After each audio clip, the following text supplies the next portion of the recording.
Bonjour à tous, une petite vidéo sur un sujet un petit peu délicat à aborder en mécanique que nous retrouvons en 5e et en 3e, à savoir la notion de référentiel, avec une petite spéciale dédicace sur un film que vous connaissez peut-être, qui est Retour vers le futur, et c'est pour ça que je recommande à chaque fois ce film, puisque je vous l'ai mis sur chacune de mes vidéos, il y a la DeLorean de ce film, voilà. Trêve de plaisanterie, expliquons un petit peu ce qu'est cette notion de référentiel. Le référentiel, en mécanique, il est important. Il nous permet de donner le lieu d'observation afin de décrire au mieux le mouvement d'un objet. Alors prenons cet exemple. Alors c'est vrai que la plupart des exemples tournent toujours autour du train, puisque c'est un cas d'école.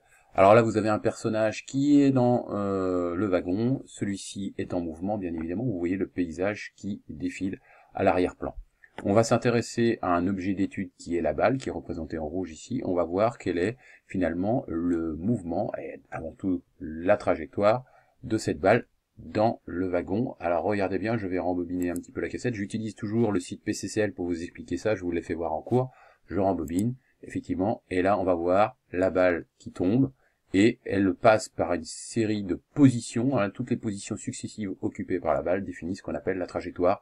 Ici, c'est une portion de droite, hein, c'est un segment que nous avons. Donc la trajectoire est ici une droite, une portion de droite, et on peut donc dire que le mouvement, il est rectiligne.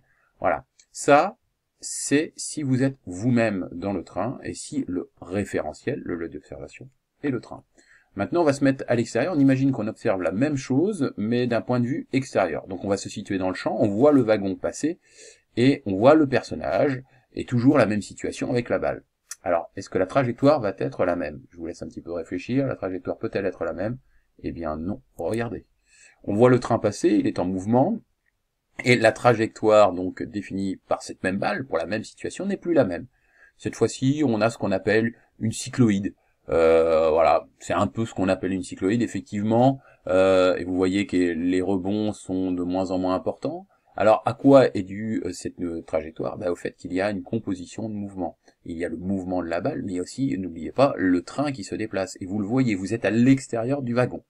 Donc, vous voyez que pour une même situation, nous avons une trajectoire qui est différente pour un même objet d'étude. Donc, le référentiel, il est déterminant en mécanique si l'on veut décrire au mieux un mouvement.